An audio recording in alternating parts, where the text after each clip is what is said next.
Inspiration can be found in the wildest of places. In this video, Dwayne Johnson drew Black Adam inspiration from a Western cowboy icon, and Black Adam wins another weekend box office and crosses $250 million globally. Furthermore, Emilia Clarke has been cast to play the wife of Oscar Wilde. Black Panther 2's original script saw Chadwick Boseman's T'Challa mourn the loss of time, and more. Stay tuned to make sure you're all up to speed. Let's start with this. Dwayne Johnson drew Black Adam inspiration from a Western cowboy icon. Dwayne Johnson discussed the origins and inspiration for Black Adam in a new promotional clip for AMC Theatres, and his acknowledgement may surprise you. When looking for how to set the tone of an anti-hero who has no regrets about killing to protect, Johnson looked to the role of Western icon Clint Eastwood. More specifically, Eastwood's character Dirty Harry, shoot first, ask questions later approach to law enforcement made Eastwood a 1980s movie legend. Johnson explained that his approach to introducing a pivotal DC Comics character like Black Adam into the DC Extended Universe was unlike the normal approach to cinematic heroes. Johnson wanted to explore the moral ambiguity of a hero who kills, except that, in the case of Black Adam, there isn't any ambiguity. Johnson revealed that when discussing Black Adam with director Jaume Collet-Serra about how to approach the movie, the director suggested making Black Adam the Dirty Harry of the DC Universe. Eastwood is probably the quintessential anti-hero in the film, an image he perfected with the Dirty Harry movies. It's this no-nonsense approach of Eastwood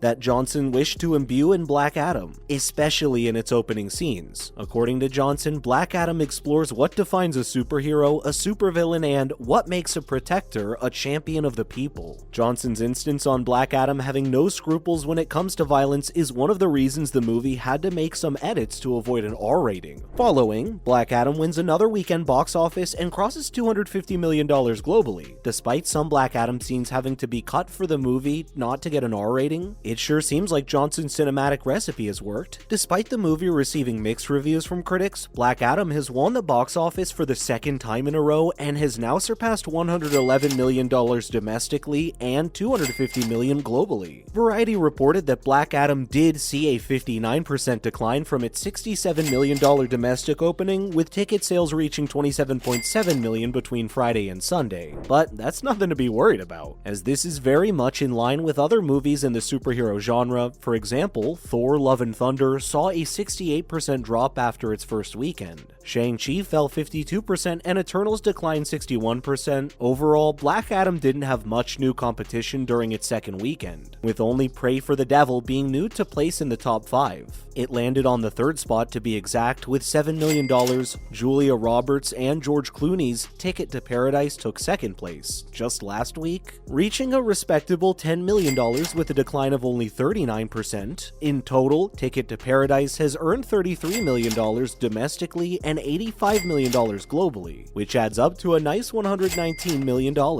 Next up, Emilia Clarke has been cast to play the wife of Oscar Wilde in An Ideal Wife. Emilia Clarke has been tapped to star as Constance Lloyd, an Irish author who married Oscar Wilde in 1884, in the movie An Ideal Wife, the upcoming project for which plot details are still being kept under tight wraps. Will be directed by Sophie Hyde and repped by Embankment Films. While it will be shopped at the American Film Market, which takes place in the first week of November, while plot details probably won't be revealed for a while, we can deduce that An Ideal Wife will shed some light on the life of Constance Lloyd, an author and feminist. She took part in the dress reform movement, which campaigned to allow women to dress of the era she lived in. Lloyd married Oscar Wilde and had 2 sons with him. Wilde had been a darling of the times, but in 1895, details of his affair with a British aristocrat were made public. As homosexuality was illegal in England until 1967, Wilde was put on trial for gross indecency and sentenced to a 2-year prison term. Lloyd distanced herself from Wilde and moved to Switzerland with her children. An Ideal Wife is being produced by Olivier Delbosque at the Paris-based Curiosa Films, but no release window has been revealed yet. Hold up, we've got more for you to come. Next, Black Panther 2's original script saw Chadwick Boseman's T'Challa mourn the loss of time. Jennifer Lawrence said that Adele warned her not to star in Passengers, and Disney's live-action Hercules will be inspired by TikTok and more experimental. Want to know all the details? Make sure to keep watching until the end of the video. Now, let's continue.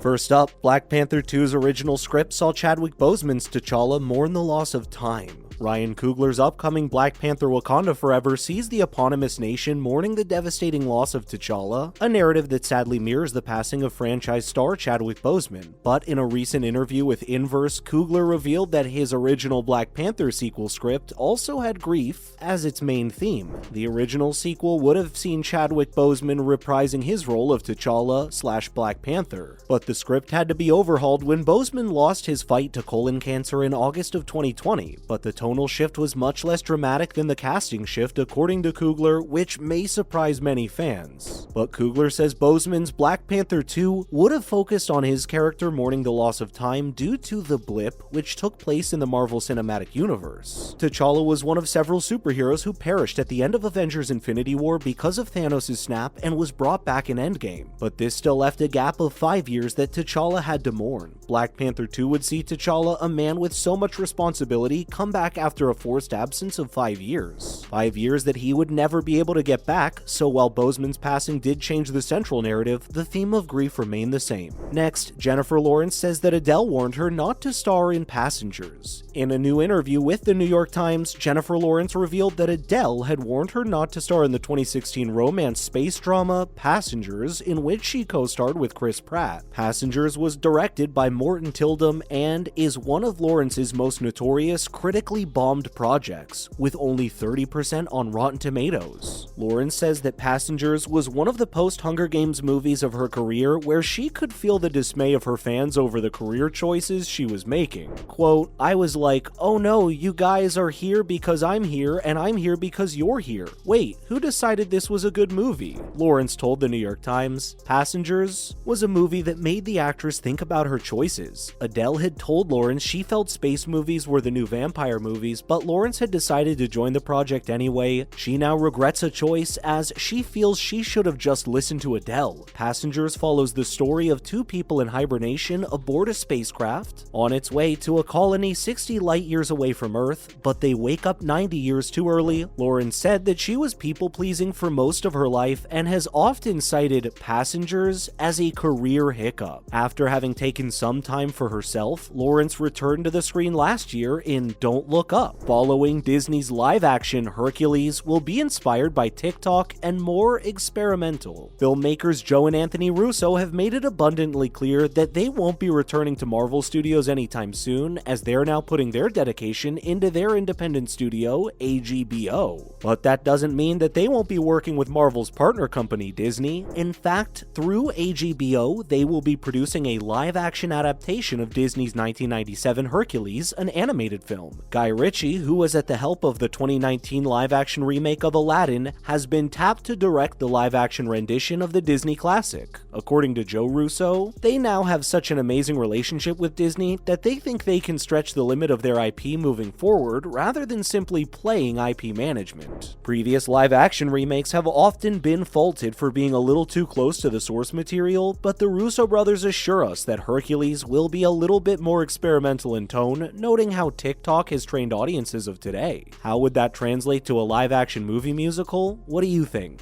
And that's it for now, my friends. Have you seen Black Adam yet? If so, do you think Johnson succeeded in what he set out to do? Let us know in the comments, and thank you for watching.